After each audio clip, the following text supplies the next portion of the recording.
This is nuts. All right, joining me now, the author of, it's been #1 now on Amazon for over a week. It's called The Liberty Amendments, the great one, Mark Levin, joining us from his bunker in an undisclosed location. Sir, how are you?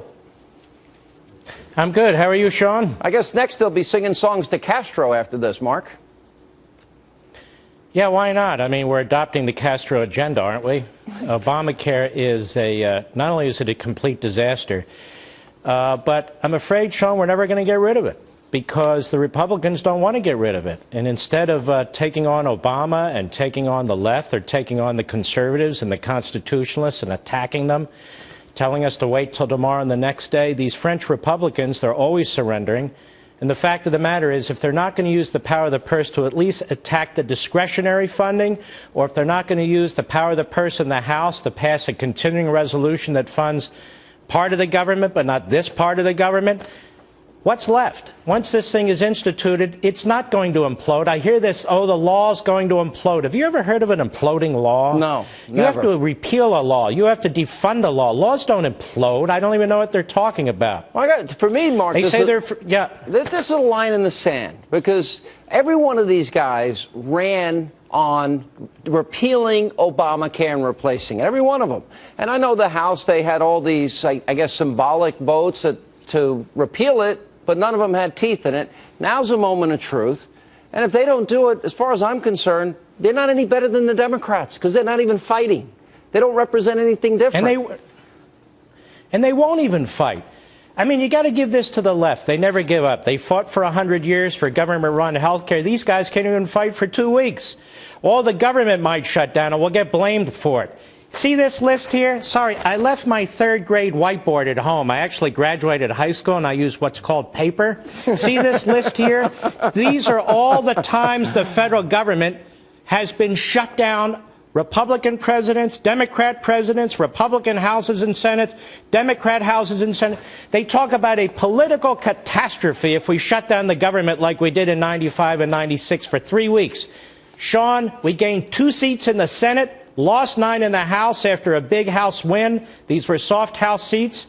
We kept a huge majority in the House, picked up 2 seats in the Senate, moved toward a balanced budget, got workfare in the welfare program, and the Republicans today are claiming that that's the political disaster if we stand strong. All right, let's cut through the clutter. Let's walk through. All right, so they come back from their August recess and vacation, and let's say they fund the military, they fund Social Security and Medicare, every aspect of the government, our debt, our obligations, they fund it all, except for Obamacare.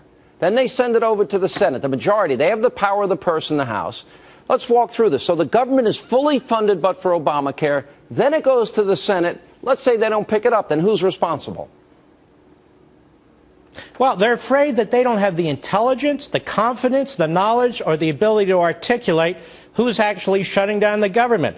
Now, I don't speak for the Republican Party, hardly, but do you realize every weekend the government is shut down? Do you realize every holiday the government is shut down? I like the weekends. I like my holidays when the government is shut down. Me too. And these essential personnel, they never go home, whether it's Department of Agriculture, the EPA, or so forth. There are federal laws in place for so-called essential personnel. So, I mean, we've been through this. They act like we haven't. But let me ask you a question. Do you ever play poker and show the other side your hand?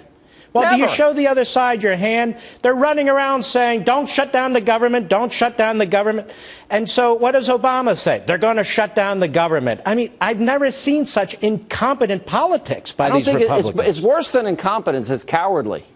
And, you know, look, there was a report back a couple of months ago that you and Governor Palin had talked about maybe having a third party. Now, Reagan addressed this. You worked in the Reagan administration, and he said, no, we need a revitalized second party. Now, if this isn't the issue to revitalize the Republican Party, then they're letting this opportunity go. And I would argue that conservatives like myself and like yourself, I'm done with the Republicans if they don't fight here. I will not vote for it. I will not support. I will not endorse. I will not anybody that doesn't have the courage to stand up on this issue, because it's devastating to the country. We'll never be able to sustain it. Do you think that movement will be big?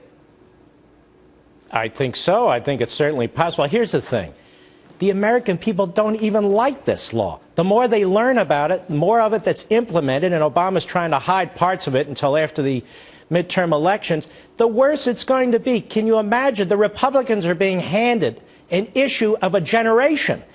Obama is destroying health care. He's destroying people's policies. He's driving up costs. He's creating dislocation. They can lay that all at his feet. It's been handed to them, and they're such mush heads and marble mouths, they can't even articulate the case against it. Let me talk about the legal aspects of Obamacare. You are a constitutional lawyer. By the way, congratulations. Your book's been #1 for over a week on Amazon.com. I have no doubt it will debut #1 on the New York Times. Obama's missed now half the deadlines for implementing Obamacare.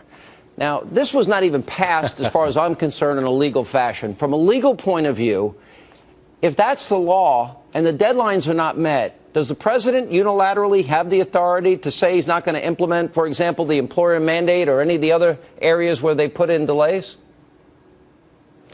If you're asking me if this president violates federal law repeatedly, the answer is yes. If you're asking me if this president violates the Constitution repeatedly, including the separation of powers doctrine, the answer is yes. If you're asking me if anybody's going to do anything about it, not a single person. Why? Which is one of the reasons, by the way, I wrote the Liberty Amendments. But why? Why? Well, look at John Boehner and Mitch McConnell. Do you think they're going to do anything about it?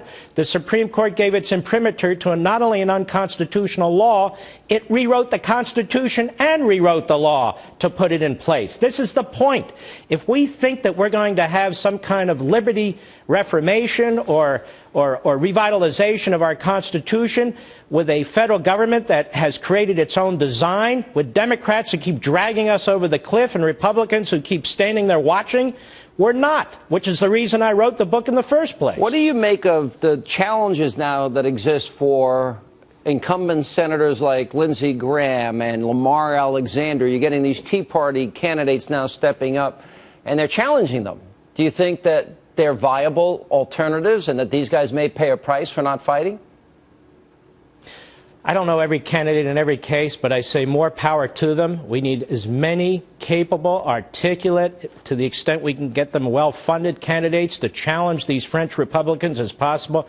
Lindsey Graham is a disaster. Well, I mean, I can pick almost any issue in which he's a disaster. Lamar Alexander is one of the most liberal Republicans in the United States Senate. I don't even know what this guy stands for. Let me play devil's advocate. What do you say to all those people that say, well, those moderates, they're the ones that can get elected, and the Republicans need to be more moderate, which I don't believe, by the way. But what do you say to those? Because I hear it all the time. I hear it said on this network. You mean what I have we can only elect moderates? They say it. What? Right.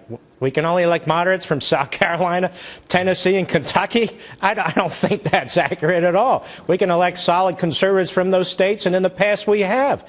What happens is these guys, they get to Washington, D.C., and immediately, boom.